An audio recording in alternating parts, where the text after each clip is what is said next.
गरीबदास गए गऊ चरावण, दूध के प्याले पिए कना, छोड़ाणी में ग्रंथ की रचना, कर न्यारे वेद दिए कना। राम देवानंद संत तुम्हारे, अपनी शरणा लिए कना। जी दिया राम पाल उदार, देख शब्द जड़ी, दिया राम पाल उदार, देख शब्द जड़ी। तुम कर जो पल में पार, हो जा रजा तेरी, तुम कर जो पल में पार, हो जा रजा तेरी। और अब तक पिछले जो मैं ज्ञान देख रहा था, तो आज से 600 वर्ष पहले, आज से जब कवि रूप में वहां दाहणक रूप में रहा था, तो वो इन्होंने काल के दूत घुस गए ये 12 पंथों में, इन्होंने उसमें कुछ परिवर्तन कर दिया अपने हिसाब से। उनको भी भगवान चाहिए, और भगवान ही सरेआम खड़ा, कति आगे खड़ा, और भी ना पहचानोगे, धिक्कार है तुम्हारे ज्ञान और तुम्हारी विवेक को। अपना आत्माओं, इब तो परमात्मा सामने आकर खड़ा हो गया कि आई एम गॉड। दूसरे अध्याय के 7वें श्लोक में अर्जुन कहता है कि मैं आपकी शरण में हूं, आपका शिष्य हूं, मेरी बुद्धि काम करना बंद कर गई है, जो मेरे हित में हो आप मुझे राय दें। तो श्री कृष्ण जी की शरण में अर्जुन तो पहले ही था। अब ये कहो कि सर्वधर्मान परित्यज्य एकम शरणम व्रज, व्रज का अर्थ जाना होता, आना नहीं। जैसे इंग्लिश वर्ड गो है, गो का अर्थ कम नहीं हो सकता, आना नहीं हो सकता। कई सेंटेंस तो उसकी कितनी बनाए जाओ, फलाना व्याकरण बनती है, फलाना बनती है, फलानी धातु बनती है, अटपट मारते हैं, मूर्ख बनाते हैं, इनको ज्ञान नहीं है। तो इसमें कहा कि सर्वधर्मान परित्यज्यमाम, मेरे सतर की सभी धार्मिक पूजाएं छोड़ दे। परित्यज्य कौन कौन सी है? ओम नाम का जाप है, जैसे ओम तत्सत, ये 3 मंत्र का जाप है, आपको दिया जाता है जिनको कंप्लीट कोर्स प्राप्त हो गया है। तो ओम जो मंत्र है ये ब्रह्म की साधना है, इसके सतर की धार्मिक कमाई है, हम इसको दे देंगे। पहले हम इसको ब्रह्मलोक में जाकर नष्ट करते थे, देवता बन जाते थे, अपना धन नाश करके फिर गधा बन जाते थे। तो अब हमें ज्ञान हो गया, हम इसका कोई प्रतिफल नहीं लेंगे, अपनी पूंजी नाश नहीं करेंगे। हमारे ऊपर इसका ऋण है, क्योंकि ये पृथ्वी इसने तप करके प्राप्त कर रखी है, और हम इसमें बेमतलब आ गए। अब इसने हमें मजदूर बना लिया कि यहाँ कमाओ और खाओ और मेरा टैक्स दो, हमें मजदूर बना रखा है, बंधक। तो अब परमात्मा आए हैं हमें छुड़वाने के लिए, विधि बताई कि इसका टैक्स दो, मैं तुम्हारा अकाउंट कराऊंगा, और इसका तो ये मजदूरी करो, इससे पीछा छुड़ाओ, चलो सतलोक में जहां से तुम आए हो, जहां कभी दुख नहीं होता।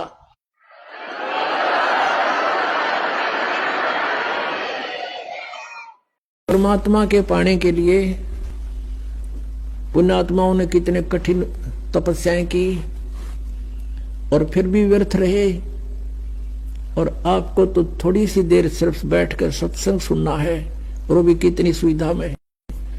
तो कितना सौभाग्य आपका कि जिस ज्ञान को और जिस भगवान को हम खोजे से नहीं पा सकते, आज अपने आप सामने आ रहा है भगवान, अपने आप प्रकट हो रहे हैं। आपका अंधेरा हटा ज्ञान का, और आपके सामने भगवान समझो। क्योंकि परमात्मा पाने के लिए हमने भक्ति करनी ही पड़ेगी। तेरा यकीन हो या ना हो, वो परमात्मा तो मैं हूं, लेकिन मेरे दर्शन से मोक्ष नहीं होगा। मैं जो साधना बताऊंगा उससे तेरी मुक्ति होगी, और तब तू वहां जाएगा जहां जाने के बाद फिर कभी लौटकर संसार में नहीं आते, सदा सुखी होगा। कि तुम जो साधना कर रहे, ये ब्रह्मा विष्णु महेश, ये अजर अमर नहीं है, इनसे मोक्ष नहीं हो सकता। वो परमात्मा मैं हूं, यानी सतलोक से आए हैं, वो सचखंड में हमारा स्थान है, वहां चलो तुम। जब हम यहां से जाएंगे तो आपकी यहां से मृत्यु होगी, तो आपको गुरुजी ही इतना लगाव होना चाहिए गुरुदेव में कि हमने तो कुछ नहीं चाहिए, परमात्मा गुरुजी आज्ञा पाओ मेरे। तो वो फिर ऐसे आप सीधे वहीं पहुंच जाओगे जहां आशा था वासा हुई। तो अब जैसे गुरु और शिष्य का ऐसे लगाव होना चाहिए जो सुई में डोरा रे, तो ऐसे कहा कि फिर शब्द गुरु चित चेला रे। जो मंत्र गुरु जी ने आपको दे दिया वो तो तेरा शब्द, और इस चित्त ने, इस मन ने उस शब्द जो मंत्र दे रखा उसका चेला बना दे। इस मन को उस मंत्र का, इस सुरत शब्द समावे। तेरी सुरती, तेरी मन, तेरी आत्मा उस दिए हुए मंत्र के साथ ऐसे चिपकी रहे, ऐसा ध्यान रखे, इतना उसका सिमरण करे जो सुई में डोरा रे। तेरा यकीन हो या ना हो, वो परमात्मा तो मैं हूं, लेकिन मेरे दर्शन से मोक्ष नहीं होगा। मैं जो साधना बताऊंगा उससे तेरी मुक्ति होगी, और तब तू वहां जाएगा जहां जाने के बाद फिर कभी लौटकर संसार में नहीं आते, सदा सुखी होगा। मैं रह नहीं सकता क्योंकि ये मेरे अंश हैं, आपका दुख देख नहीं सकता। मेरे बस की बात नहीं रही अब, क्योंकि तुमने खुद पैर पर कुआड़ा मार लिया सब इच्छा से आगे। और जब तुम दुखी होते हो फिर भी मैं आता हूं कोई रूप अन्य बना के, काल भी मुझे पहचान नहीं सकता कि आई एम गॉड। जीव तो पहचानेंगे कैसे कि वो परमात्मा है, और तुम्हें कैसे पहचाने हम? तो आप परमात्मा हो, आप किस रूप में खड़े? तो परमात्मा कहते तुम कैसे पहचानोगे? काल नहीं पहचान सकता मुझे। वो ऐसे ढंग से रहते हैं। तभी तो नानक साहब ने कहा था, ए ठगवाड़ा ठगी देश खरा सियाणा बोता बार, ये दानक रूप रहा करता। लोगों दानक रूप रहा। तो भगवान हमारे लिए भटक रहे हैं, क्या क्या कष्ट उठा रहे हैं, और हम फिर भी आंखें नहीं खोल रहे। तो अब जागना पड़ेगा अपने, बहुत समय हो गया इस काल की बुलबुलैया। मैं स्वयं परमात्मा हूं, ही अलख अल्लाह है कुतुब गोस और पीर, गरीबदास खालिक दनी हमरा नाम कबीर। ए स्वामी सृष्टा में और सृष्टि हमारे तीर, दास गरीब अधर रहूं ऊपर बसता हूं, और अवगत सत कबीर। मैं हूं परमात्मा, ऊपर रहता हूं। वो परमात्मा तो मैं हूं, लेकिन मेरे दर्शन से मोक्ष नहीं होगा। मैं जो साधना बताऊंगा उससे तेरी मुक्ति होगी, और तब तो वहां जाएगा जहां जाने के बाद फिर कभी लौटकर संसार में नहीं आते, सदा सुखी होगा। और ये तुम्हें सताकर मुझसे प्रतिशोध ले रहा है बेटा, तुम नहीं समझ सकते। न ये जीवन है, क्या हाल कर रखा तुम्हारा। कोई जीव सुखी नहीं, सुपने में भी चैन नहीं तुम्हारे को। तुम दुखी तो मैं दुखी हूँ बच्चा। जिसके बेटा बेटी दुखी हो, पिता माता कभी सुखी नहीं रह सकती। और तुम इतनी भांग पिए पड़े हो इस काल के नकली सुख की तरह, समझना आती। मैं असंख्यों बार आ लिया। मैं जब यहाँ आया ना, मुझे कोई भी सत भक्ति मार्ग पर प्राणी नहीं पाया भाई, जिससे मिलो वो अपनी उआ बाई कहे, और मैं बताऊं साथी मुझे मारने को दौड़े। अब ये मेरी आत्मा सारी, मेरे अंश हैं, मेरे बच्चे हैं, चाहे हिंदू है, मुसलमान, सिख या ईसाई, कुछ भी बन गए। और इस काल ने इनको सबको नाना प्रकार के वाणी बोल के, अपने नकली दूत बेच के, ये काल के दूत, नकली संत और गलत व्याख्या करवा के सबको उड़ा दिया। और उसने ये पता था कि कलयुग में तो कबीर परमेश्वर आवेगा, अपनी प्यारी आत्माओं को सत्य ज्ञान देगा। उससे पहले उसने नकली ज्ञान प्रचार करवा दिया। मैं आकर के लहर तारा तालाब वाराणसी अर्थात काशी के अंदर एक बालक रूप बनाकर एक कमल के फूल के ऊपर विराजमान हुए थे।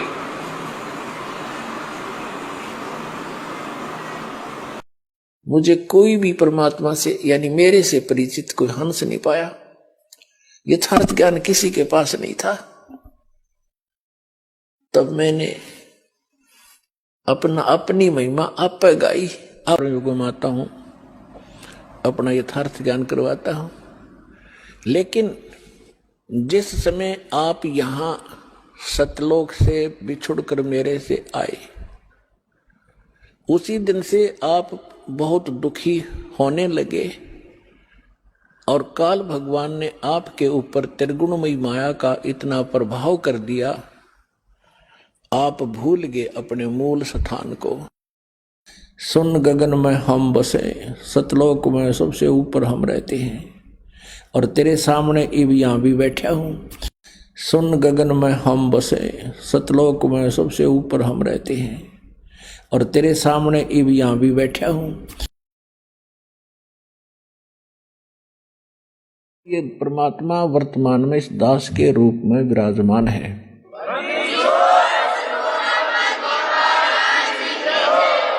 नाराज हो जाएगा, श्राद्ध मना करे, देवी देवता की पूजा मना करे, सारे विरोधी हो जाएंगे, बेशक हो जाओ। ये तो नीम हकीम जो केवल ने सोचा ये नाराज ना होने चाहिए, बेशक इनका नाश हो जाओ। अरदास है सर्जन, एक बार दर्द होगा लेकिन सदा का सुख हो जाएगा पूरी मानव समाज को, और इसको करके छोड़ूंगा।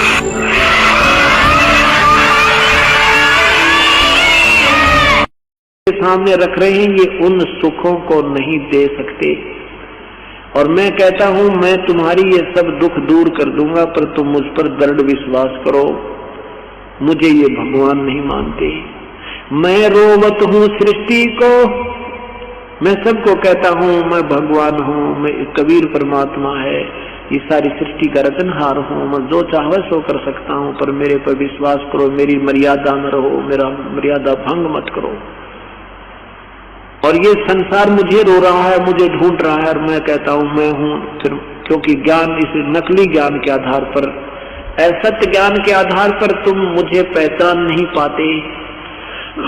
गरीबदास जी कहते हैं, यानी कबीर साहब कह रहे हैं, गरीबदास जी समझा रहे हैं कि हमारे इस वियोग को हम तो एक दूसरे से विमुख हुए बैठे हैं, अब इसमें कौन समझावे।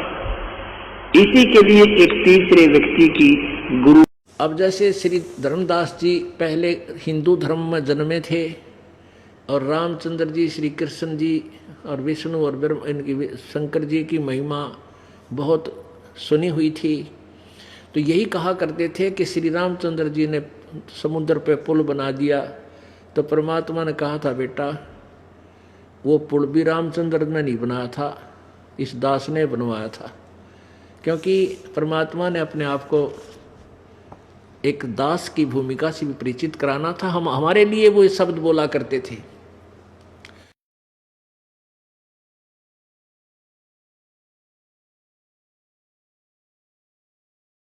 तुम मेरे बच्चे हो, और इसने वहां गलती करी थी और साथ करी थी तुमने।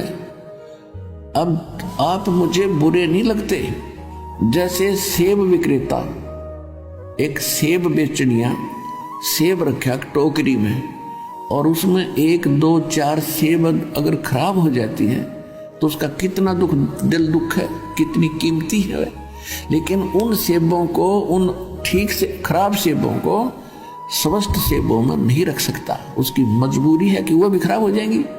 तो तुम खराब सेब होगी थी, और तुमको वहां से निकालना मेरी मजबूरी थी ना, तुम औरा न भी बिगाड़ो, इसलिए तुम्हें फेंकना पड़ा कुर्डियों पे, या कुर्डी है या सड़ रहे हो।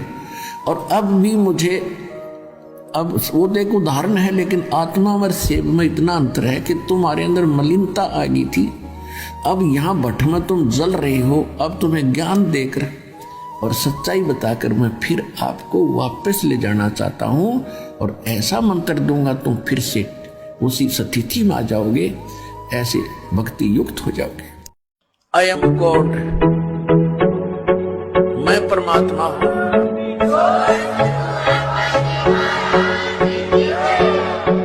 और तुम मेरे बच्चे हो, अकाल के साथ देख जान कर उस नरक में जाओ। हाँ, हृदय से रो के पुकार करेगा, रोज नया सुख होगा उसकी आत्मा में, रोज नया। चाहे कैसी बीमारी हो, कैसी ही टेंशन हो, परमात्मा किसे कहते हैं? परमात्मा की खोज क्यों करते थे? राजा लोग भी ढूंढा करते, भगवान मिल जाए और सुख हो मुझे। वो ऐसे करता ही करता है। तो वो परमात्मा ई मिला आपने इस सतलोक आश्रम वाला, जिला हिसार, हरियाणा में। मनमुखी साधनाएं कर रहे थे, तो उनको धीरे धीरे ये ऐसा अभ्यास हो जाएगा। तो ये सोच लो, जैसे परमात्मा आए थे, 120 वर्ष बनारस में रहकर चले गए, और उसी को पाने की हम ट्राई करें, वो हमारे सामने बैठा। यदि हम उस दिन जब वो मालिक आए थे हम उनको भगवान मानकर स्वीकार कर लेते तो हमारे अंदर खरपतवार पैदा नहीं होते, बकवाद नहीं आती, और ना हम किसी की सुनते जो परमात्मा से दूर कर दिए। उस समय हमारे कोई नकली अज्ञानी गुरुओं ने और बता दिया कबीर तो अशिक्षित है, ये क्या जाने वेद और शास्त्रों को, ये संस्कृत भाषा नहीं जानता है, ये सब झूठ बोलता है। तो हमने यह मान ली इस बात को कि गुरु जी जो है कबीर साहब अशिक्षित हैं और ये वेदों और गीता जी आदि को नहीं समझ सकते। कि जैसे आप जी परमात्मा के पास जाओगे, सबसे पहले वहां आपकी परीक्षा होगी। ये दास के रूप में परमात्मा त्रिकुटी पर मिलेगा आपने, और जैसी भावना आपकी यहां होगी ऐसा ही अंतःकरण में वो ज्यों का त्यों स्वभाव मिलेगा। तो वहां आपकी परीक्षा होगी, और वहां भी आप जैसे आज इस दास के साथ व्यवहार कर रहे हो तो वहां भी ऐसा ही करोगे, बट नेचुरल। और यदि आज इस दास के स्थान पर परमेश्वर होते और रहे वो 120 वर्ष रह के चले गए, 64 लाख से 181 में वो दानक कबीर रूप में परमात्मा रहे ज्वाला रूप में, लेकिन हमने उनको भगवान ना माना। बहुत से हमारे काम भी ठीक हुए, मुर्दे जीवित करे परमात्मा ने, लेकिन हमने उस मालिक को भगवान नहीं माना। यदि हम उनको प्रभु मान लेते तो यह समस्या उस दिन हल हो जाती। हमने उनको भगवान नहीं माना, जिस कारण से आज तक हम उलझ रहे हैं। और इसलिए परमात्मा कह रहे हैं कि गुरु जो मेरा संत होगा, मेरा भेजा हुआ, उसके प्रति भी मेरे जैसा व्यवहार रखियो। ये समझ लेना, हम नो मान लो कि इस दास के स्थान पर कबीर साहब बैठे हैं और यहां भगवान आ जाए, जिसके लिए हम भटक रहे, रो रहे, तड़फ रहे हैं, जिन्होंने राज त्याग दिए, घर त्याग दिए उसके पाने के लिए। और आई एम गॉड, और मैं ही भगवान हूं और मैं ही पाप नाशक हूं। गुरु मेरी पूजा गुरु गोविंद, गुरु मेरा पार ब्रह्म गुरु भगवंत। गुरु मेरी पूजा गुरु गोविंद, गुरु मेरा पार ब्रह्म गुरु भगवंत। गुरु मेरी पूजा गुरु गोविंद, गुरु मेरा पार ब्रह्म गुरु भगवंत। गुरु मेरी पूजा।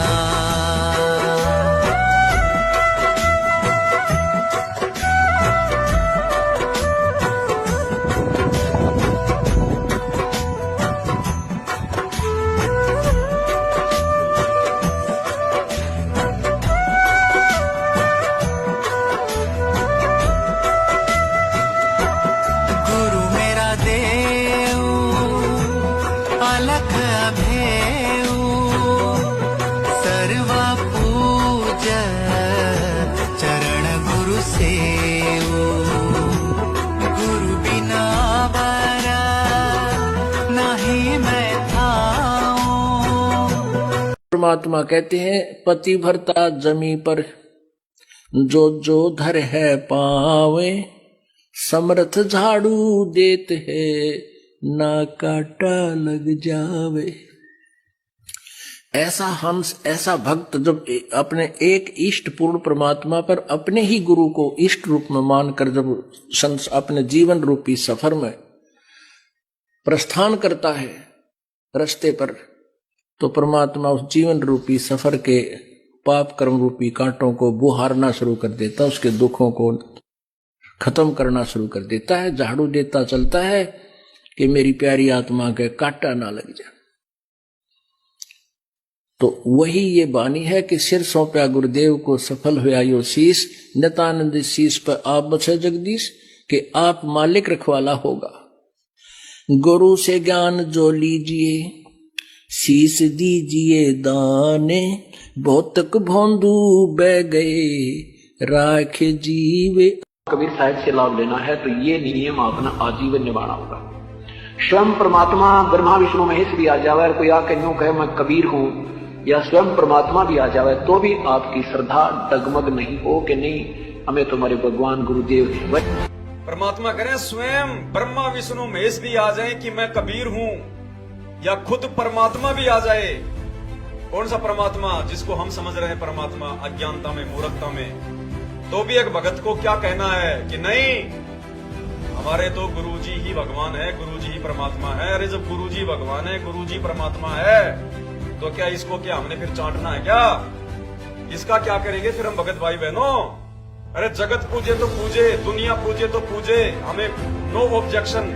लोग इनको अपना भगवान माने, इनको जो मर्जी माने, लेकिन संत रामपाल जी के भक्तों के लिए इस फोटो को भगवान मानना जहर के समान है, जहर के समान।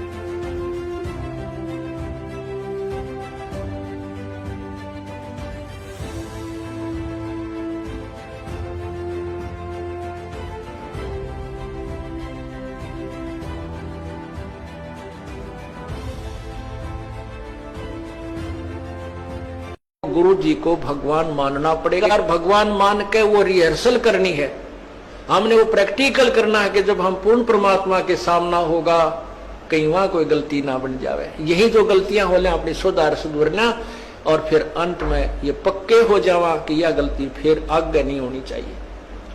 अब जैसे आप शरीर छोड़ोगे, जो भक्ति नहीं कर रहे उनके साथ तो वह ब्राह्मण माटी होगी, यम के दूध देखते कालजा पाटेगा उनका, और आपको परमात्मा स्वयं इस दास के रूप में खड़ा पाओगा, क्योंकि आप मुझे पहचानते हो, मेरी शक्ल को पहचानते हो। भगवान आपको वहां मिलेगा और आपको साथ लेकर के ऊपर जाएगा। तो आपको ऐसा लगेगा जैसे सत्संग में जा रहे हैं, वहां पर भी ऐसे ही मेले भरे होंगे, परमात्मा की लीला होगी, और वहां फिर तुम कोई गलती कर दोगे, क्योंकि यहाँ परमात्मा बहुत समय तक आपको फिर रखता है। इस 21वें ब्रह्मांड में एक, यहाँ इस एक ब्रह्मांड में अलग स्थान है परमात्मा, वहां भी आपकी पूरी ट्रेनिंग लेगा, और वहां फिर ऐसे जैसे सत्संग में आते हो यहाँ भी इधर उधर का कोई गलती कर दोगे तो ये तो एक प्रैक्टिकल हो रहा है, और वहां हो जाएगा ओरिजिनल एग्जाम आपका, तो वहां से फिर पटकने पड़ोगे यहीं पर। उसमें इतना सुख जरूर हो जाएगा कि कई सैकड़ों मनुष्य जन्म में मिल सकते हैं, पार नहीं हो सकते। तो इसलिए यहां जो आप आते हो लेंगे, तो 600 वर्ष पहले आकर परमात्मा 64 लाख को की बैटरी चार्ज करके चले गए। वो पार तो नहीं हुए, ना होने थे, क्योंकि जब तक हम प्रेजेंट गुरु को परमात्मा तुल्य मान कर उसके प्रति व्यवहार नहीं करेंगे, हम पार नहीं हो सकते। चाहे कितनी भक्ति कर ले, भक्ति अलग चीज है, वो आपको मिल जाएगी, लेकिन पार होने के लिए आपको प्रेजेंट गुरु को परमात्मा तुल्य मानना होगा। तो हम उस समय कबीर जी को भगवान नहीं मान सकते थे, चाहे हमारे कितने सुख हो गए थे। और जत को पीने यानी एक इष्ट पर आधारित रहना, व्यभिचारिणी भक्ति मत करना। गीता जी में भी मना किया है, जो अव्यभिचारिणी भक्ति करते हैं वही उस परम पिता को प्राप्त होते हैं। व्यभिचारिणी भक्ति होती है एक इष्ट की बजाय 36 इष्ट, 36 देवताएं पूजा करे, वो व्यभिचारिणी। जैसे एक लड़की अपने पति पर आश्रित ना होकर के अन्य पुरुष गमन करती हैं तो वो व्यभिचारिणी कहलाती है। तो कहते हैं ऐसे नहीं चलेगा, केवल एक इष्ट और एक ही गुरु, नथिंग एल्स। जो वो बताओ वही करना होगा। और जब आप पति भर्ता पद पर रह करके साधना करोगे, पति भर्ता पद का मतलब है केवल एक ही गुरु और दूसरा पृथ्वी पर नहीं थे भगवान भी आ जाए। परमात्मा वर्तमान में इस दास के रूप में विराजमान है।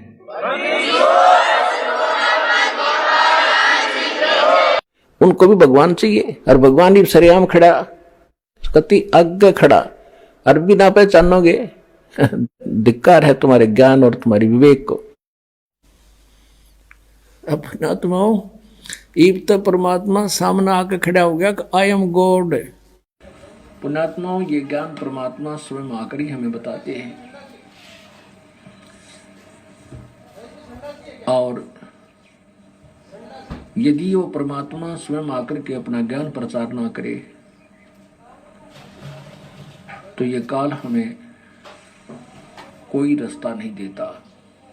और जब आप पतिव्रता पद पर रह करके साधना करोगे, पतिव्रता पद का मतलब है केवल एक ही गुरु और दूसरा पृथ्वी पर नीचे भगवान भी आ जावे। अके नाम कहा नहीं जाई, इसको बोलना नहीं है, इसको बोल के जाप नहीं करना, सूरत से जाप करना है। ये बोल के सुना दिया लेकिन इसका जाप बोल कर नहीं होगा, इसलिए अके कहा है। विधेय इसलिए कहा इसको कि जैसे परमात्मा का भी शरीर था और धर्मदास का भी शरीर था, लेकिन परमात्मा विधेयी कहा करते, विलक्षण देही थी उनकी, साकार हैं थे भी हैं भी, उस समय प्रकट थे अब भी है। और इसी प्रकार इस मंत्र को विधेय मंत्र का गुरु यानी टीचर जान सकता है। आपको बताया कि गुरु कौन है, गुरु भगवान हो सकता है, दूसरा गुरु हो ही नहीं सकता। क्योंकि गुरु सारी सतगुरु कहो, गुरु कहो, सतगुरु इसलिए कहना पड़ गया कि नकली गुरु बने होगे, नहीं तो गुरु शब्द पर्याप्त है। गुरु माने रास्ता दिखाने वाला, सच्चा रास्ता दिखाने वाला। लेकिन झूठे गुरु हो गए इसलिए सतगुरु की आवश्यकता पड़ेगी।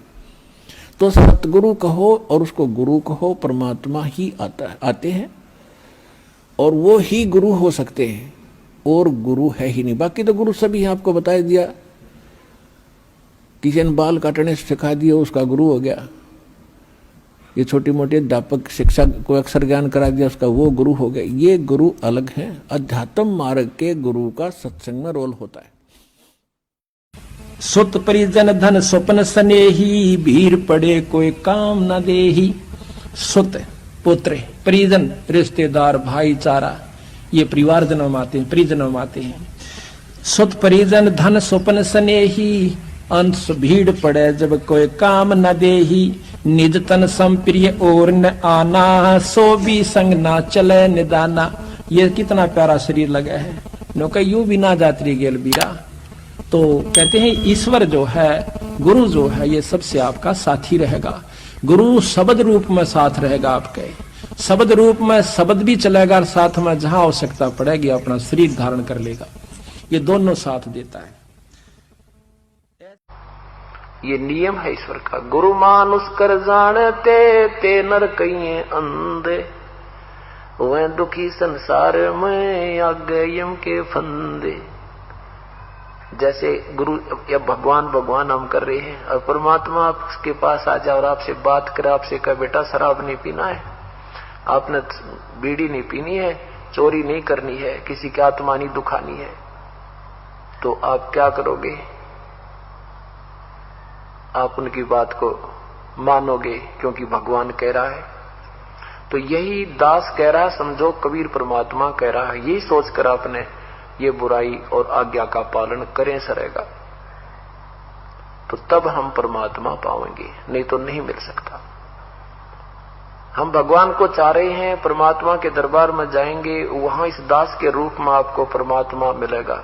और जैसा आपका व्यवहार विचार, जैसा बोलना, जैसे आपके मन में श्रद्धा या कपट जो भी है, ये विद्यमान रहेगा।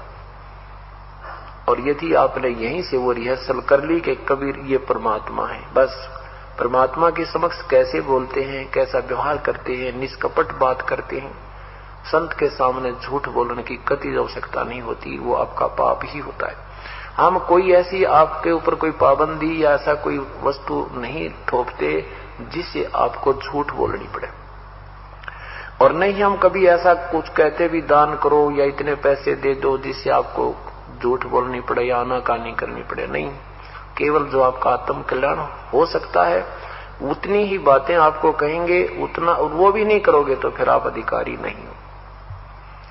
हम क्या कहेंगे कि ये कोई बुराई नहीं करना, बीड़ी शराब मांस तम्बाकू नहीं पीना, कोई मर्यादा भंग नहीं करना, क्योंकि ये खेल का मैदान है और इसमें जरा से भी फाउल हो जाओगे आप बाहर बैठ जाओगे, एक जीवन आपका चला जाएगा। तो हमने फाउल नहीं होना। फाउल पॉइंट अब धीरे धीरे आपके समझ में आ जाएंगे, कुछ कथाओं के माध्यम से और कुछ इस फार्म के ऊपर जो लिखे होते हैं इसमें भी हमने कुछ लिखे हैं, कुछ आप वैसे कॉमन सेंस से भी समझ जाओगे कि ऐसे ऐसे होता है। एक भक्त नाम लेने, उसको कहा भाई मैं तेरा नाम टूट गया, और 1-1.5 वर्ष से नाम ले रखा। जो बोला नो कुकर टूट गया, अरे तेरा गजब भैया, गुरु जी कह रहे भी तेरा नाम खंड हो गया, और आगे से ये बोल रहा है नो कुकर टूट गया। तेरा इन्होंने कह दी हाँ जी कोई गलती बन गई होगी और आगे नहीं करेंगे। ये तो कुछ बात बोलना भी नहीं सीखा अभी तक तो हमने। और अब बाट देखें सार नाम प्राप्ति की, सार नाम मिलेगा ये मेरी मर्जी से होगा। और सतनाम तक का फिक्स टाइम हमने रखा हुआ है, प्रथम मंत्र उसके 4 महीने के बाद और ज्यादा से ज्यादा 6 महीने के अंदर आपने वो ले लेना चाहिए, उससे लेट नहीं होना चाहिए। फिर आप में लगन नहीं है जो कई तो भक्त ऐसे हैं जी 2 दिन पहले आ खड़े होते हैं जी 2 दिन रह रहे हैं दे दो कर दो दया, हम कहते हैं नहीं भाई पूरा टाइम ऑन दे, अच्छा जी। और कई 6 महीने 7 महीने मावे नाम दूसरा याद देना रहा लेना, अरे तेरा गजब हुई, फिर तू भक्ति कर रहा है ड्रामा कर रहा है। एक अनमोल वस्तु के पीछे रह रहा है, कोई आपकी प्रमोशन होनी होंगी या दिन गिन भाग जा कई दिन रह रहे हैं, तो ये आप तो आपको लगन नहीं है। तो ऐसे कुछ आपके अंदर श्रद्धा हम देखते हैं, तब सतनाम आपको 4 महीने के अंदर अंदर ले लेना चाहिए। और फिर सार नाम ये दास देगा जब आप योग्य हो जाओगे। सार नाम के लिए आपने बहुत विनम्र, आपके अंदर भक्ति की कमाई भी बढ़नी चाहिए।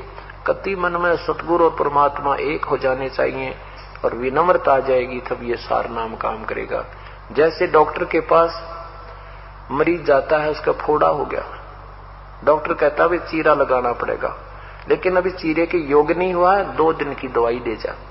वो 2 दिन के बाद आता है, फिर भी देखता है कि अभी भी ऑपरेशन योग नहीं है, फिर कहता है 3 दिन की दवाई फिर ले जा।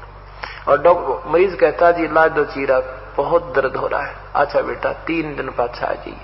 फिर 3 दिन के बाद आता भी 1 हफ्ते माना।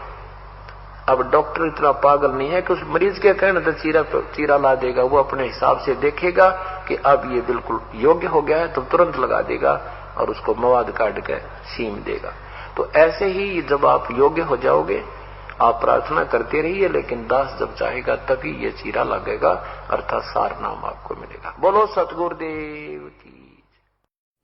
अब आगे एक इंटरव्यू और दिखाता हूं आपको छोटा सा। इन्होंने परमात्मा संत रामपाल जी के ज्ञान का गोबर कर दिया, गोबर।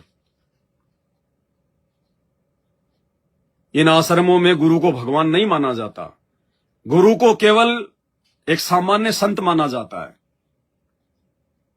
और गरीबदास जी कहते हैं गुरु मानुष कर जानते वो नर कहिए अंधे, ओवे दुखी संसार में फिर आगे काल के फंदे। अब इस बच्चे को क्या शिक्षा दी जाती है, क्या पढ़ाया जाता है इसको? गुरुजी तो बार बार कहते हैं कि अगर आपको मोक्ष प्राप्त करना है तो गुरु को भगवान मानना पड़ेगा। वो परमात्मा स्वयं ही सतगुरु बनकर आता है, दूसरा कोई सतगुरु हो ही नहीं सकता। अब इस बच्चे का इंटरव्यू लिया किसी ने उन आश्रमों में, इस बच्चे के माता पिता उसके पीछे खड़े हैं, और जब माँ बाप को ही ज्ञान नहीं है गुरु और गोविंद के बारे में, तो बच्चे को कहां से ज्ञान दे देंगे? तो इंटरव्यू लिया जा रहा है, पहले आप इसका इंटरव्यू सुनिए बच्चे का। गुरु और भगवान में किसको बड़ा मानते हो?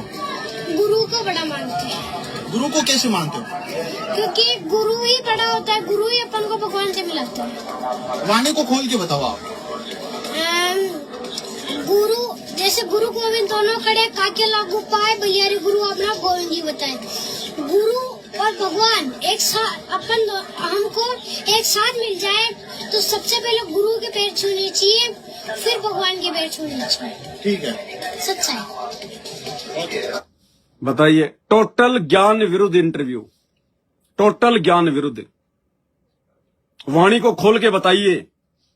तो कह रही थी अपने को गुरु और भगवान दोनों एक साथ खड़े मिल जाएं तो पहले तो गुरु जी को दंडवत करना है, उसके बाद में भगवान को दंडवत करना है। ये कब कहा?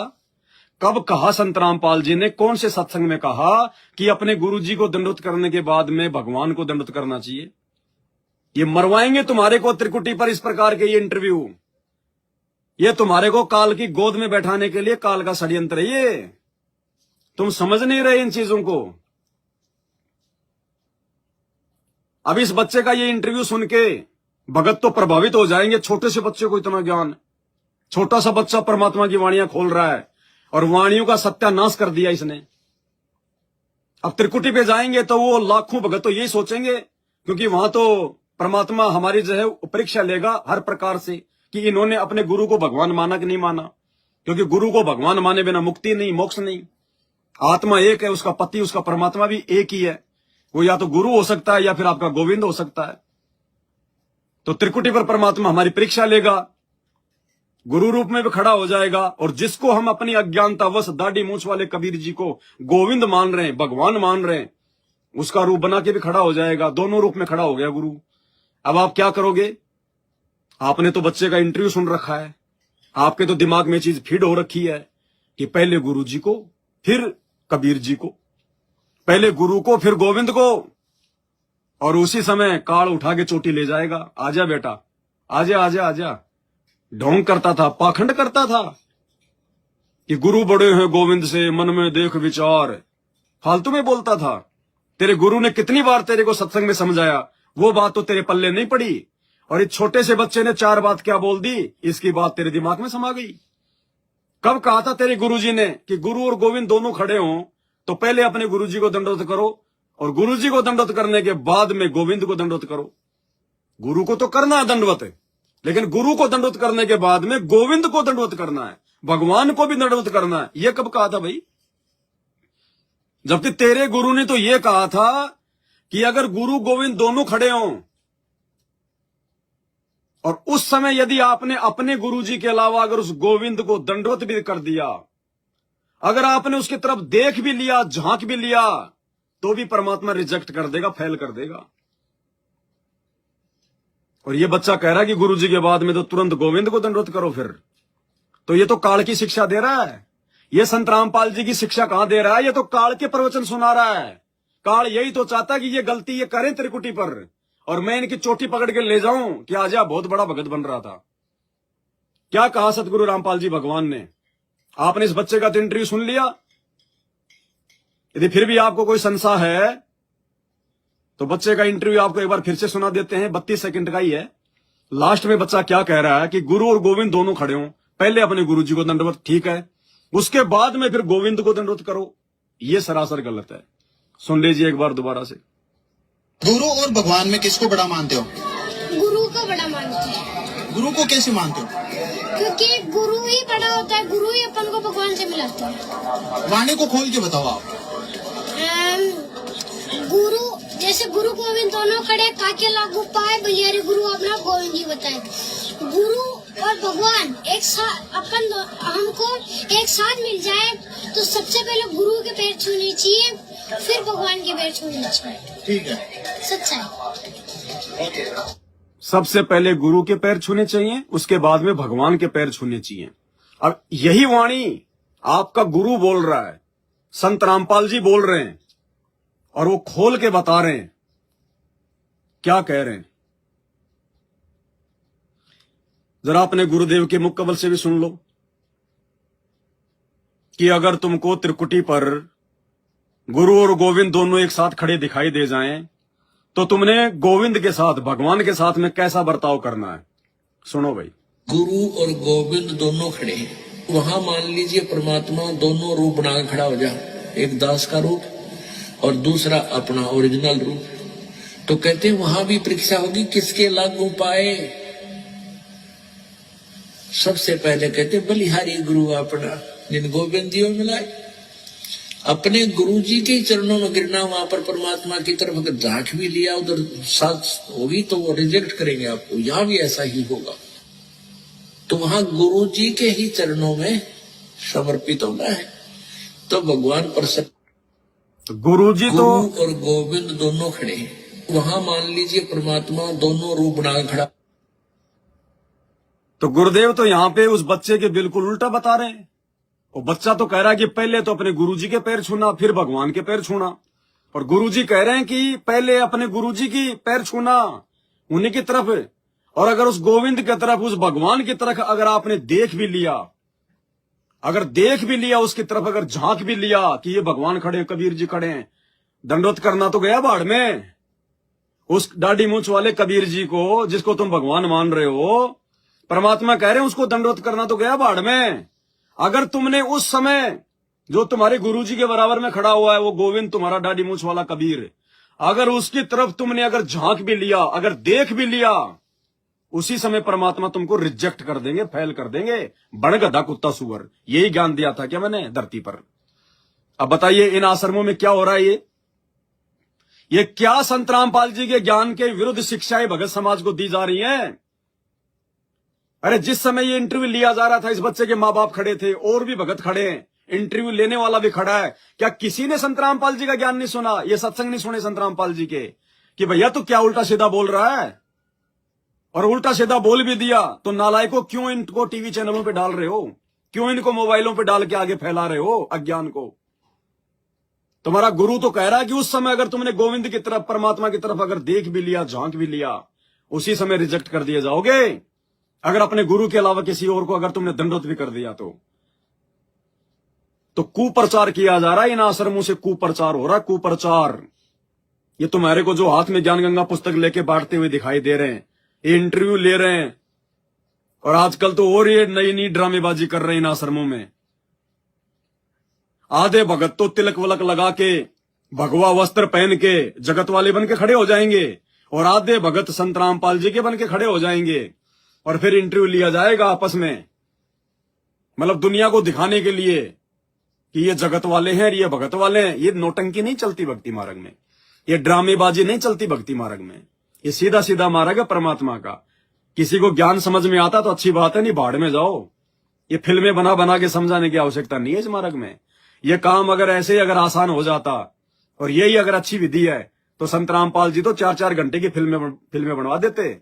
दुनिया भर के आर्टिस्ट हैं किराए पे काम करने के लिए, दुनिया भर के लोगों को संत रामपाल जी किसी को बना देते शेख तकी, किसी को सिकंदर लोधी हैं, संगत को बना देते भीड़, और बनाओ फिल्में, बनाओ बच्चों फिल्में। ये फिल्मों से ज्ञान समझ में आएगा क्या? ये कबीर जी के ऊपर ये धार्मिक फिल्में लाखों बनी हुई हैं, तो सारा भगत समाज तो जो है सतलोक चला गया होगा, अब तक समझ गए होंगे सारे। तो परमात्मा के मार्ग में अज्ञान मत फैलाओ भाई।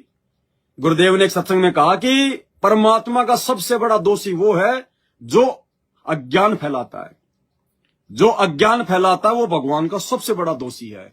तो छोटे छोटे बच्चे अज्ञान फैला रहे हैं, माँ बाप पास में खड़े वो कुछ नहीं बोल रहे, इंटरव्यू ले रहा वो कुछ नहीं बोल रहा, और देखने वाले खड़े हैं वो कुछ नहीं बोल रहे। क्यों? क्योंकि संत रामपाल जी के सत्संग सुनते ही नहीं लोग। अपने आप को कहते हैं हम भगत हैं संत रामपाल जी के, सत्संग सुनते नहीं, सुनते हैं तो ध्यान नहीं देते। और ये ध्यान सत्संगों पर साध संगति से जुड़े बिना नहीं जाएगा। ये ज्ञान योग, ये बुद्धि आपकी उस समय तक नहीं खुलेगी जब तक आप साध संगति से नहीं जुड़ जाओगे। ये सत्य है। सिर मार मार के रह जाना, 24 घंटे कान से मोबाइल बांध के सत्संग सुनते रहना, जिंदगी में समझ में नहीं आएगा। ये परमात्मा है, कोई हरियाणा का जाट नहीं है जो बोलेगा आसानी से समझ में आ जाएगा। तत्वदर्शी संत है, इनके सत्संग तत्व ज्ञान युक्त हैं, कोड वर्ड में है, संकेतों में है। भले ही हिंदी में बोल रहे हैं, साधारण भाषा में बोल रहे हैं, लेकिन इनके सत्संगों को समझना महाभारत है, महाभारत। इन पंडितों ने सोचा हम तो काशी में संस्कृत पढ़ के गीता और वेदों को पढ़ लेंगे, समझ जाएंगे। 5000 साल हो गई, नालंदा विश्वविद्यालय से पढ़ पढ़ के सत्संग के आचार्य बन गए, संस्कृत सीख ली, चारों वेद घोट लिए, आज तक नहीं समझ पाए गीता क्या कह रही है, वेद क्या कह रहे हैं। तो इसी प्रकार भाई और बहनों, ये संत रामपाल जी भगवान के सत्संग है। ये सामान्य चीजें नहीं है कि तुम ऐसे सुन लोगे तुम्हारी समझ में आ जाएंगी। इनके लिए परमात्मा की रजा चाहिए, उसकी मेहर चाहिए, सतगुरु को नजर निहाल करना पड़ेगा। और ये नजर निहाल करने का तरीका केवल साध संगति में है और कहीं नहीं है। इसलिए साध संगत वाले परमात्मा की विशेष आत्माएं हैं, विशेष हंस हैं। ये साध संगत वाले धोखा नहीं खाएंगे त्रिकुटी पे, क्योंकि साध संगत वाले तो सुनते हैं ये वाला इंटरव्यू, ये वाला इंटरव्यू। साध संगत तो ज्ञान चर्चा करती है रातों रात परमात्मा के इन प्रवचनों पर, जिनमें परमात्मा लास्ट में कह रहे हैं कि अपने गुरु के अलावा यदि आपने उधर परमात्मा की तरफ झांक भी लिया, देख भी लिया, तो परमात्मा रिजेक्ट करेंगे। और ऐसा ही यहां है, यानी धरती पर भी जब तक तुम्हारा शरीर है तब तक भी ऐसा ही है। अगर तुमने उस दाढ़ी मूंछ वाले को भगवान मान के दंडोत कर लिया, फैल। और जितने भी सतलोक आश्रम वाले हैं, सबके घरों में दाढ़ी मूंछ वाले की फोटो रखी है दरबार में, सब उसी को दंडोत करते हैं, सब उसी के आगे जोत जलाते हैं, सब फैल है। सुन लो, गुरु और गोविंद दोनों खड़े हैं, वहां मान लीजिए परमात्मा दोनों रूप बना खड़ा हो जा, एक दास का रूप और दूसरा अपना ओरिजिनल रूप। तो कहते हैं वहां भी परीक्षा होगी, किसके लागू पाए। सबसे पहले कहते बलिहारी गुरु अपना, जिन गोविंद दियो मिलाए, अपने गुरुजी के चरणों में गिरना, वहां पर परमात्मा की तरफ अगर झांक भी लिया उधर साथ होगी तो वो रिजेक्ट करेंगे आपको। यहाँ भी ऐसा ही होगा। तो वहां गुरुजी के ही चरणों में समर्पित होना है तो भगवान प्रसन्न। बोलो सतगुरुदेव। वहां अगर परमात्मा की तरफ देख भी लिया, झांक भी लिया, दंडवत विद कर दिया तो रिजेक्ट करेंगे भगवान। और फिर कह रहे हैं यहां भी ऐसा ही है। यहां मतलब धरती पर तुमने अपने घर पर जो आश्रम बना रखा, जो दरबार लगा रखा है, अगर वहां पे दाढ़ी मूंछ वाले कबीर जी की फोटो रखी है, गरीबदास की फोटो रखी है, दादा गुरु की फोटो रखी है, और यदि तुम वहां पे दंडवत कर रहे हो, जोत जला रहे हो, रिजेक्ट और रिजेक्ट सारे के सारे। इन आश्रमों में जा जाके तुम दंडवत करते हो गुरु गोविंद की फोटो पे, भगवान संत रामपाल जी की फोटो नीचे, दाढ़ी मूंछ वाले नकली कबीर की फोटो ऊपर, सब रिजेक्ट, सब रिजेक्ट हो तुम। अभी तो भगत की सरणी में भी नहीं हो तुम। तो संत रामपाल जी के जो सत्सेवक हैं वो तो अपने गुरुदेव के इन प्रवचनों को सुनकर दृढ़ हो रहे हैं, ज्ञान आधार से मजबूत हो रहे हैं। हम ये गलतियां नहीं करेंगे वहां पे त्रिकुटी पर। और तुम इस प्रकार का जो अज्ञान फैला रहे हो समाज में, इस बच्चे का ये इंटरव्यू, तुम वहां पे ठगे जाओगे, क्योंकि तुमने जो सीखा है वही तो वहां करोगे। यहां तो रिहर्सल हो रही है हमारी, जैसा सीखेंगे वैसा ही तो करेंगे वहां पे। तो तुम क्या करोगे इस बच्चे के इंटरव्यू अनुसार? तुम्हें गुरु गोविंद दोनों दिखाई देंगे, परमात्मा खेल खेलेगा। तुम पहले तो गुरु जी को दंडवत कर लोगे, क्या पता करोगे कि नहीं करोगे, तुम्हारा भरोसा भी नहीं है। गुरु तो खाली तुमने फॉर्मेलिटी के लिए बना रखा है। तुम तो खाली जुबान से भोगते हो हमारे गुरुजी परमात्मा, हमारे गुरुजी परमात्मा। अरे अगर तुम्हारे गुरुजी परमात्मा है, तुम मानते हो, तो फिर ये क्यों कह रहे हो कि फिर गुरु के बाद में फिर भगवान को दंडवत करना चाहिए, फिर उस परमात्मा को दंडवत करेंगे? तो तुमने तो अपने गुरु के अलावा किसी और को परमात्मा समझ रखा है। तुम तो यहीं फैलो, त्रिकुटी पे तो पास हो कहां पाओगे। तो ये आश्रमों से जुड़ी हुई आत्माएं जिनके ऊपर गुरु जी का आशीर्वाद नहीं है, ये इस प्रकार के इंटरव्यू देख देख के और अंत में अपना सत्यानाश करवाएंगे।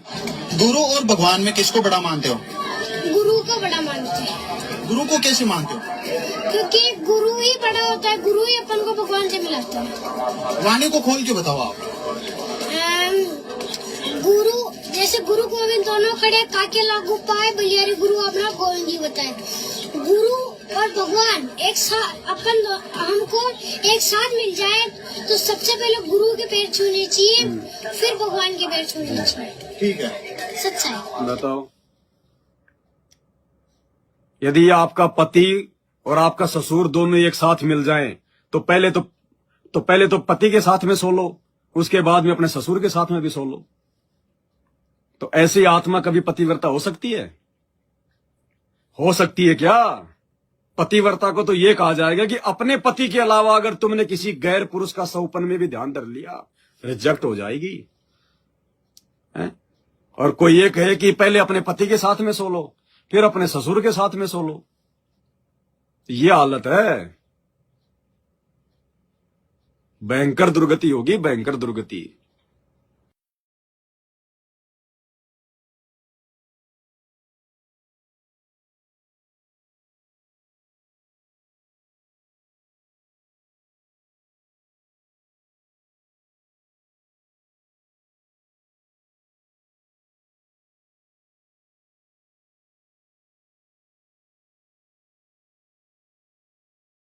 अब आगे वीडियो में आपको स्वयं परमेश्वर रामपाल जी के मुख कमल से छोटे छोटे वीडियोज के माध्यम से यह समझाने का प्रयास करेंगे कि पूर्ण मोक्ष प्राप्ति के लिए पतिव्रता पद पर रहकर भक्ति करना क्यों आवश्यक है तथा इसे कैसे सफल बनाया जा सकता है। पूर्व काल में एक समय रेणुका नाम की एक पतिव्रता औरत थी। पतिव्रता धर्म को लेकर उसकी काफी चर्चा थी। वह प्रतिदिन नहाने के लिए नदी के किनारे जाया करती थी और वापस आते समय अपने पतिव्रता धर्म के बल पर अपने पति के नहाने के लिए पानी की पोट बांध कर लाया करती थी।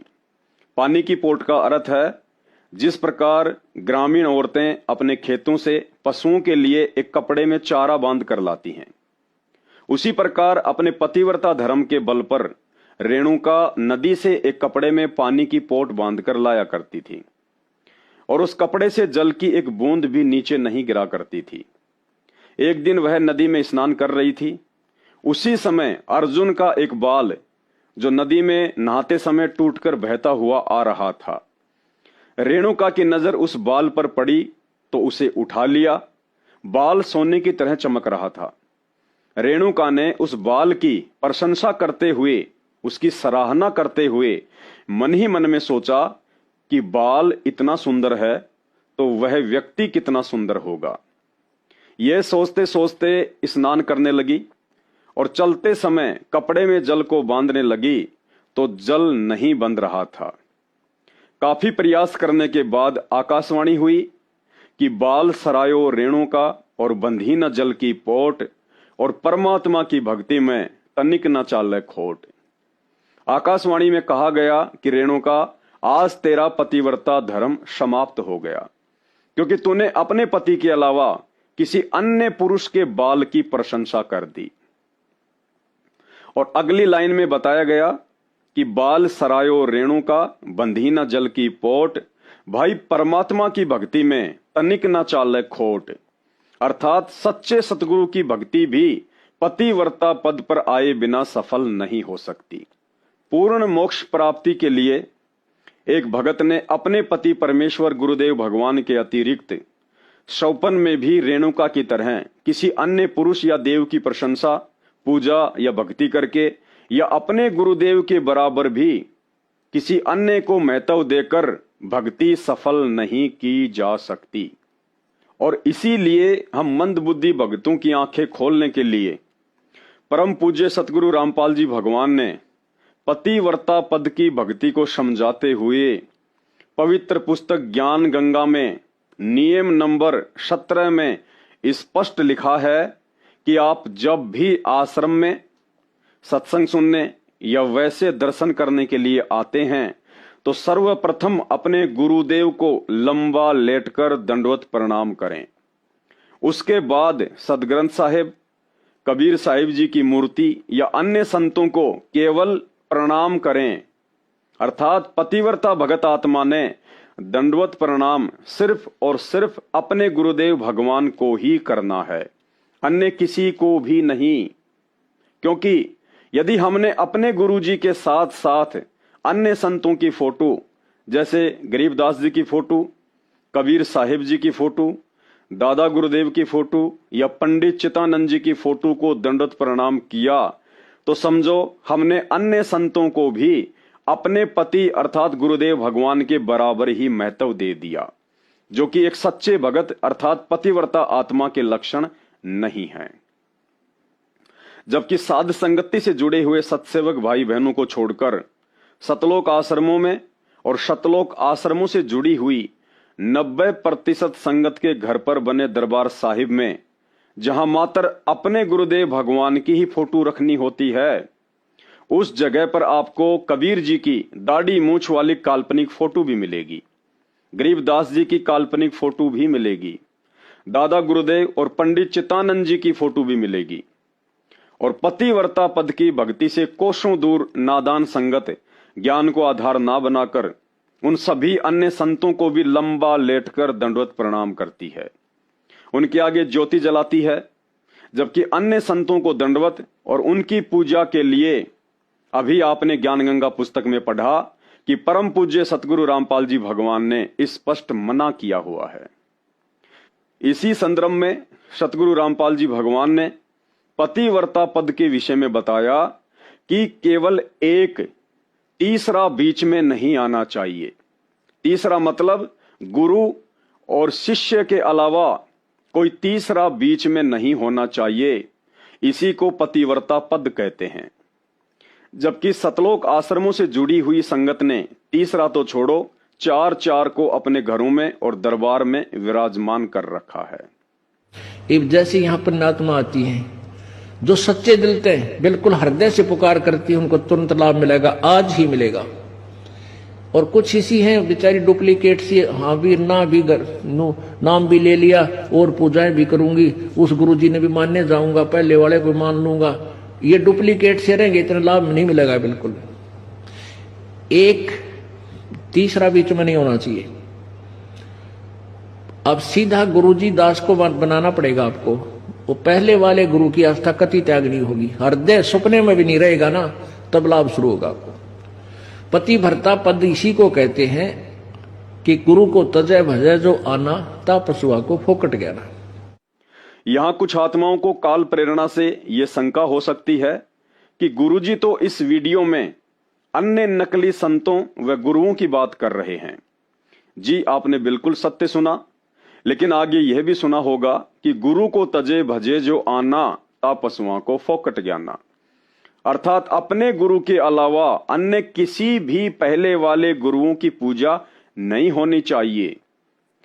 अगर विचार करोगे तो पता चलेगा कि संत गरीबदास जी भी 300 वर्ष पहले गुरु ही थे। दाढ़ी मूछ वाले कबीर जी भी 650 वर्ष पहले गुरु ही थे।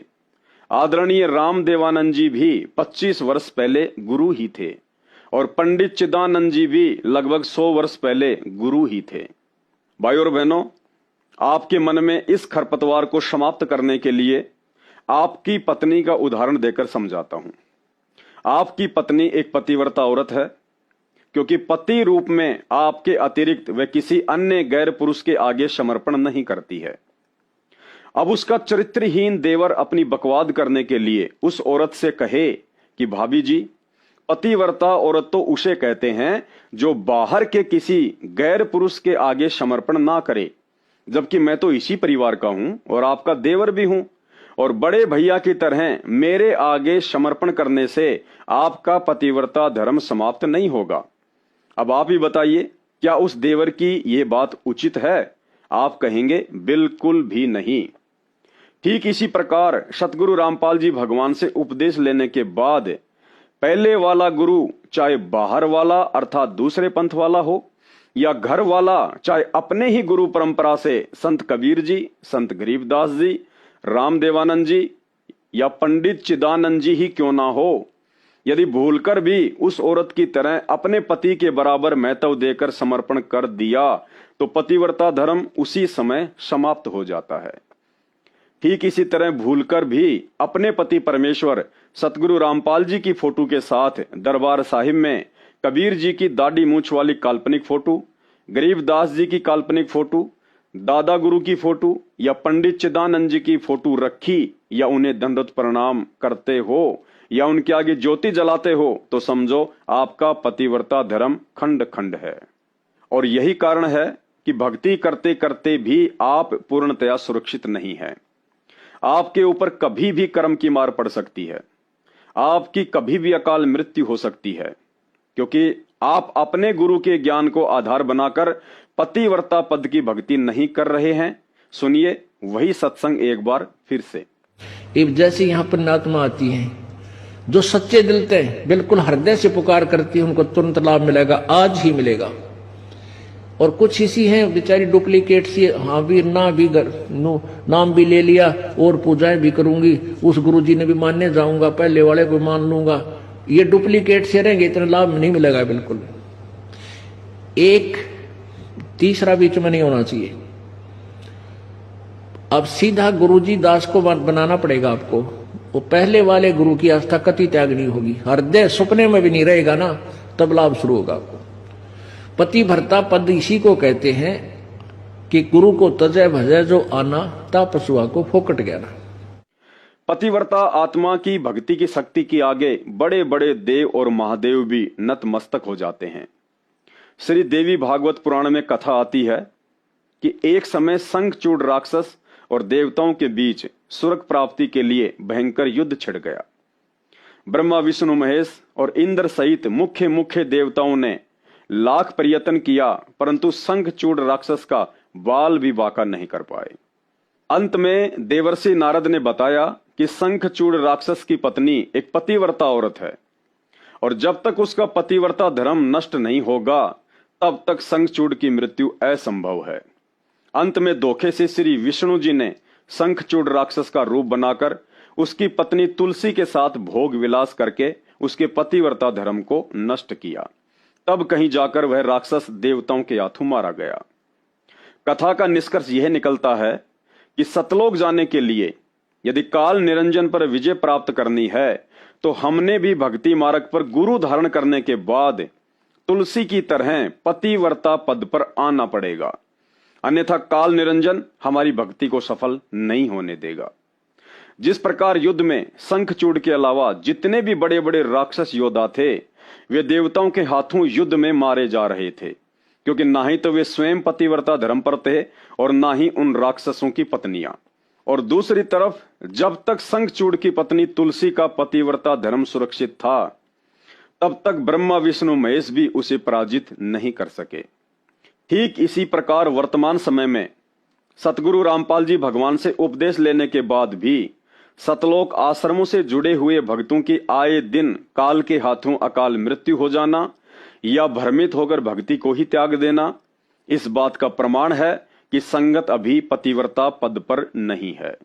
वहीं दूसरी तरफ साध संगति से जुड़े हुए भाई बहनों से इस काल निरंजन का सैकड़ों कोस दूर रहना और निरंतर भक्ति मार्ग पर दृढ़ता के साथ संघर्ष करते हुए आगे बढ़ना इस बात का प्रमाण है कि सतगुरु रामपाल जी भगवान के आशीर्वाद से ज्यादातर सत्सेवक आत्माएं पूर्णतया पतिव्रता बनकर भक्ति कर रही हैं और काल निरंजन निरंतर तुलसी की तरह हम पतिव्रता आत्माओं के पतिव्रता धर्म को तुड़वाने के लिए साम दाम दंड भेद वाली घटिया नीतियां भी अपनाता रहता है, परंतु सतगुरु की विशेष मेहर और हमारी दृढ़ता के आगे हर बार उल्टा मुंह की खाकर रह जाता है, क्योंकि पतिव्रता धर्म पर बने रहने की प्रेरणा और शक्ति हम सत्सेवकों को सतगुरु रामपाल जी भगवान के सत्संगों से मिलती है।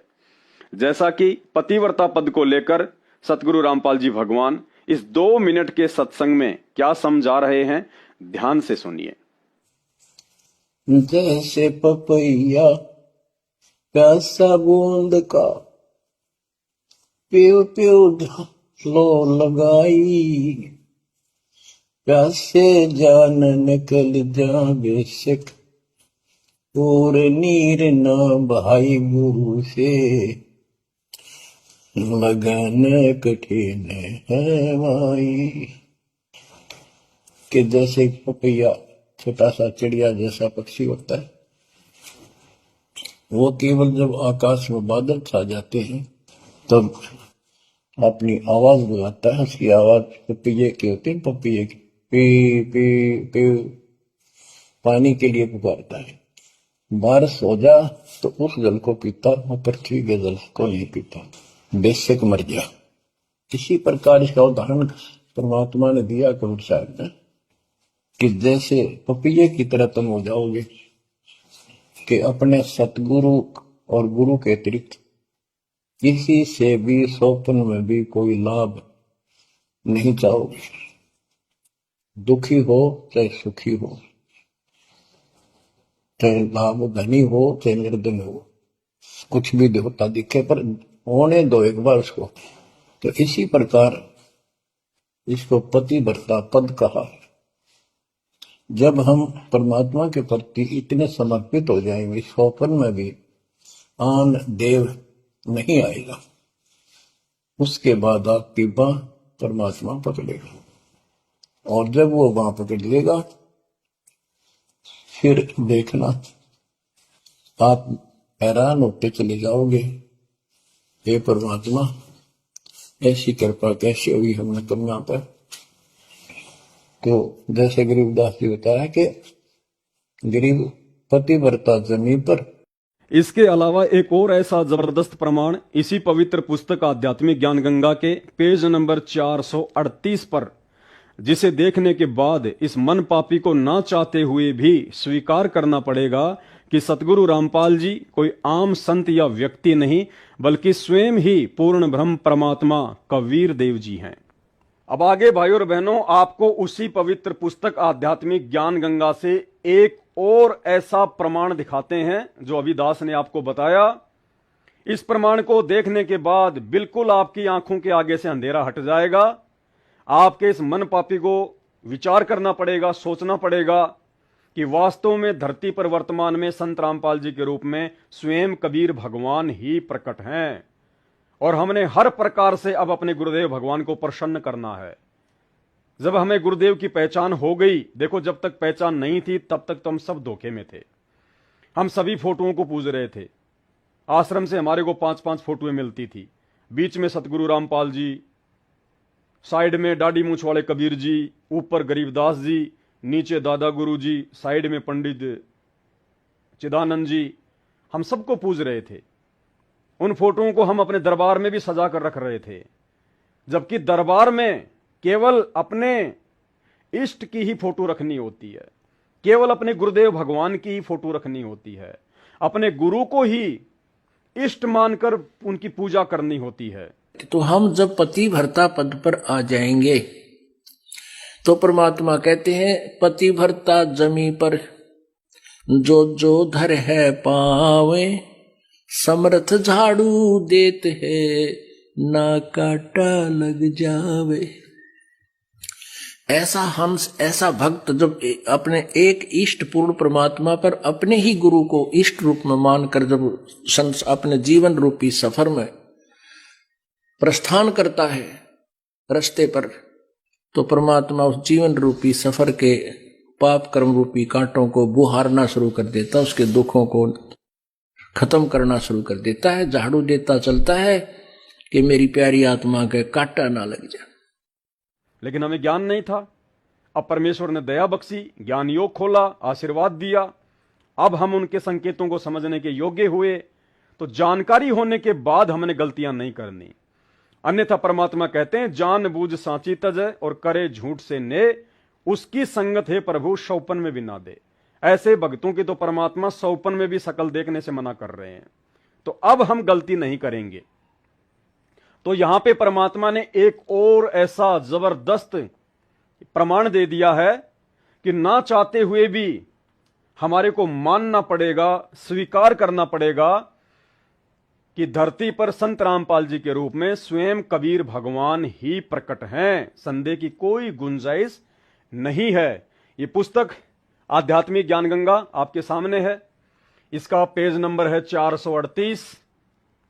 कौन तथा कैसा है कुल का मालिक। अब यहां परमात्मा एक ऋग्वेद मंडल 9 सूक्त 95 मंत्र 2 का रेफरेंस दे रहे हैं। ये संस्कृत में लिखा हुआ है, हम इसको देख सकते हैं। हमने चलना है इसके अनुवाद पर, जो कि सतगुरु रामपाल जी भगवान ने किया है। क्या लिखा हुआ है? भावार्थ। पूर्ण परमात्मा। कौन पूर्ण परमात्मा? कबीर जी। पूर्ण परमात्मा मनुष्य सदृश शरीर में साक्षात प्रकट होकर अपना तत्व ज्ञान अपनी अमृतवाणी द्वारा बोलता है, तथा गुप्त नाम जाप जो पूर्ण परमात्मा की प्राप्ति का होता है आविष्कार सा करके उसे प्रकट करते हैं। यानी पूर्ण परमात्मा कबीर जी इंसान के जैसे, मनुष्य के जैसे शरीर में साक्षात प्रकट होकर अपना तत्व ज्ञान अपनी अमृतवाणी द्वारा बोलता है।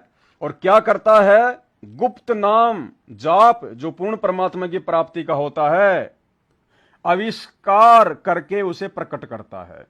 यानी जो गुप्त मंत्र होते हैं मोक्ष प्राप्ति के, जैसे सतनाम, सारनाम, सार शब्द कहते हैं, वो परमात्मा स्वयं ही उनका आविष्कार करता है। जैसे आदरणीय गरीबदास साहिब जी ने अपनी अमृतवाणी में कहा है कि कबीर परमेश्वर ने बताया कि सोहम शब्द किसी भी शास्त्र में नहीं है। यह विकार व 3 ताप विनाश करने वाला मंत्र परम पूज्य कबीर परमेश्वर कबीर देव इस संसार में लेकर आए हैं। अन्य को ज्ञान नहीं है, फिर भी सार शब्द गुप्त ही रखा है। कौन सा मंत्र अभी तक गुप्त रखा है? सार शब्द। जो साधक पथ पर अर्थात शास्त्र विधि अनुसार मर्यादा से चलकर उस समय सतगुरु रूप में आए भगवान के वचनों अनुसार साधना करता है, उसके सर्व विकार व 3 ताप के कष्टों से नाविक की तरह संसार सागर से पार कर देता है। आविष्कार का भावार्थ है कि जैसे कोई पदार्थ यहीं कहीं से खोजकर सर्व के समक्ष उपस्थित करना जिसका अन्य को ज्ञान ना हो। अब देखना आगे महत्वपूर्ण जो प्रमाण है कि संत रामपाल जी कौन हैं। ऊपर आपने साफ साफ पढ़ा कि वो कबीर परमात्मा स्वयं ही मनुष्य जैसे शरीर में साक्षात प्रकट होकर अपना तत्व ज्ञान प्रचार करता है और मंत्रों का आविष्कार करता है। कौन करता है? वो कबीर परमात्मा। अब यहां क्या लिखा है सतगुरु रामपाल जी ने? इसी प्रकार ये तीनों मंत्र ओम तत् सत सदग्रंथों में विद्वान थे, परंतु अन्य किसी को ज्ञान नहीं था, जो अब मुझ दास रामपाल दास द्वारा आविष्कृत किए गए हैं। यानी ओम तत् सत इन मंत्रों को शास्त्रों से निकालकर दुनिया के सामने कौन लेके आए हैं? इन मंत्रों का आविष्कार किसने किया? मुझदास रामपाल दास द्वारा आविष्कृत किए गए हैं। और ऊपर क्या कहा गया है? उन मंत्रों को कौन आविष्कृत करता है?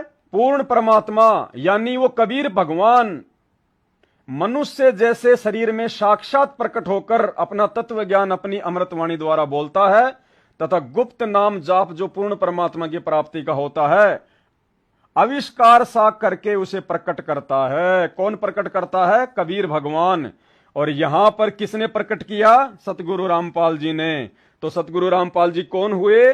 कबीर भगवान, कबीर परमात्मा। ये सारे संकेत परमात्मा ने इन पुस्तकों में छुपाए हुए हैं। समय आने पर परमात्मा ने अपने साथ संगति से जुड़े हुए बच्चों को सद्बुद्धि दी। अब परमात्मा इन रहस्यों का खुलासा करवा रहे हैं। बहुत सारे प्रमाण, ढेरों प्रमाण सतगुरु रामपाल जी के द्वारा लिखित पुस्तकों में छुपे हुए हैं, जो समय पर सबके सामने आएंगे। और जब सामने आएंगे तो हमारा विश्वास दृढ़ होता चला जाएगा, क्योंकि परमात्मा एक ही चीज चाहते हैं कि जो गलती हम आत्माओं ने सतयुग से लेकर कलयुग की प्रथम पीढ़ी तक की, जिस कारण से हमारा मोक्ष नहीं हो पाया, हम सतयुग से लेकर वर्तमान समय तक अपने गुरु को परमात्मा नहीं मान पाए, सतगुरु रूप में आए हुए उस कबीर परमात्मा की पहचान नहीं कर पाए, जिस कारण से हमारा पूर्ण मोक्ष नहीं हो पाया। अब सतगुरु रामपाल जी भगवान चाहते हैं कि किसी भी प्रकार से हम अपने गुरु को पहचान लें, सतगुरु रूप में आए हुए कबीर परमात्मा को पहचान लें और इसी जन्म में पूर्ण मोक्ष प्राप्त कर लें, क्योंकि ये दाव, ये मौका बार बार नहीं लगेगा। ये कलयुग की बिचली पीढ़ी है। आज से पहले सतयुग, त्रेता, द्वापर युग और कलयुग की प्रथम पीढ़ी में ये डिजिटल मीडिया, ये इस प्रकार से ये पुस्तकें वगैरह छापना, आप लोगों को ये दिखाना, ये टेलीविजन वगैरह, इंटरनेट वगैरह, मोबाइल वगैरह नहीं थे। आज सारी सुविधा परमात्मा ने हमें इसीलिए दी है कि हम इन चीजों का भरपूर फायदा उठाएं, अपने गुरु को परमात्मा के रूप में हृदय से स्वीकार कर लें, क्योंकि ये भक्ति का रूल है, ये नियम है। यदि हमने अपने गुरु को ही परमात्मा मानकर भक्ति नहीं की, अपने गुरु के अलावा यदि हम किसी और में भगवान देखते रहे, जैसे वर्तमान में संगत सन 1994 से एक दाढ़ी मूंछ वाली काल्पनिक फोटो जिसको हम उस कबीर जी की समझ रहे हैं, उसी को भगवान मान के बैठे हैं। घर में लगा रखा है, दरबार में लगा रखा है, संत रामपाल जी की फोटो नीचे, दाढ़ी मूंछ वाले उस कागज के टुकड़े की फोटो ऊपर, और हम दंडवत लगा रहे हैं। तो परमात्मा चाहते हैं कि अब हम ये नादानियां करना छोड़ दें। हमें परमेश्वर ने दुनिया का सर्वश्रेष्ठ तत्व ज्ञान दे दिया। अब इस ज्ञान को आधार बनाकर हमने अपने परमेश्वर जी को समझना है, पहचानना है, और पहचान करने के बाद एक सतगुरु रामपाल जी परमेश्वर जी को इष्ट मानकर उनकी भक्ति करनी है, उनकी पूजा करनी है। अब हमने अपने पूज्य गुरुदेव सतगुरु रामपाल जी भगवान का 8 सितंबर को सतगुरु प्रकट दिवस मनाने के अलावा उस दाढ़ी मूंछ वाले काल्पनिक कबीर जी की फोटो का जून के महीने में कबीर प्रकट दिवस नहीं मनाना है। हमने गरीबदास जी का बोध दिवस नहीं मनाना है। हमने सतगुरु रामपाल जी का बोध दिवस नहीं मनाना है। बोध का मतलब होता है ज्ञान और दिवस का मतलब होता दिन, अर्थात जिस व्यक्ति को जिस दिन ज्ञान हुआ उस दिन को बोध दिवस के रूप में मनाते हैं। तो सतगुरु रामपाल जी तो जगत गुरु हैं। जगत गुरु जो पूरी दुनिया को ज्ञान देता है, उनको ज्ञान कौन दे देगा? ये तो परमेश्वर ने लीला की थी 17 फरवरी 1988 को स्वामी रामदेवानंद जी को मुंह बोला गुरु धारण करने की, और नादान आत्माएं 17 फरवरी के दिन संत रामपाल जी को मानुष समझकर उनका बोध दिवस मनाती है। बड़ी विडंबना है। तो भाइयों और बहनों, विशेषकर जो साध संगति से जुड़े हुए हैं, अब हमने किसी भी प्रकार की कोई त्रुटि, कोई गफलत नहीं करनी है। आपके सामने ढेरों प्रमाण दिए जा चुके हैं। पिछले 8-10 वर्षों से साध संगत वाले भाई बहनों ने कई हजारों की संख्या में वीडियो बना दिए हैं। फेसबुक पर जाइए, पवन दास इज लाइव सर्च कीजिए, आपको ढेरों वीडियो मिलेंगे जो हमारी आत्मा को जो है वो दृढ़ करेंगे, हमारे विश्वास को वो दृढ़ करेंगे और हमारी हेल्प करेंगे कि वर्तमान में धरती पर पूर्ण परमात्मा कौन है। यदि आज भी हम पहले की भांति वही गलती करते रहे, साक्षात सतगुरु रूप में धरती पर संत रामपाल जी के रूप में कबीर भगवान प्रकट है और हम एक दाढ़ी मूंछ वाले उस फोटो को, जिसे कहते हैं कि वो कबीर जी की फोटो है, जबकि 650 साल पहले ना कोई कैमरा था, ना कोई मोबाइल था, ना कोई वीडियो रिकॉर्डिंग था। कबीर जी की फोटो कहां से आ गई? हाथ से बनाया हुआ चित्र, काल्पनिक चित्र, बनावटी चित्र, उसी को भगवान मान के पूज रहे हैं। भगवान आंखों के सामने खड़ा है, उसको नहीं मान रहे। जिंदा है सतगुरु रामपाल जी रूप में, और एक कागज का टुकड़ा, बेजुबान, मुर्दा, ना बोल सकता, ना चल सकता, ना सत्संग सुना सकता, ना संग का समाधान कर सकता, ना आशीर्वाद दे सकता, उसको हम भगवान मानकर पूज रहे हैं। इसी को कहते हैं अंधता, मूर्खता, अज्ञानता, बुद्धिहीनता, जो अब हमने नहीं करनी है। तो यह आपकी आंखों के सामने ये प्रमाण है। और कहते हैं हाथ कंगन को आरसी क्या, पढ़े लिखे को फारसी क्या। पूर्ण परमात्मा कबीर जी स्वयं ही गुप्त मंत्रों का, भक्ति मंत्रों का आविष्कार करता है, आविष्कार। और यहां आविष्कार ओम तत्सत, यही है भक्ति मंत्र। ओम तो सीधा सीधा है, तत् और सत सांकेतिक है। ये किसने बताए, ये किसने खोजे, किसने इनका जो है आविष्कार किया? मुझदास रामपाल दास द्वारा आविष्कृत किए गए हैं। तो कौन हुए कबीर परमात्मा? सतगुरु रामपाल जी स्वयं ही कबीर भगवान हैं।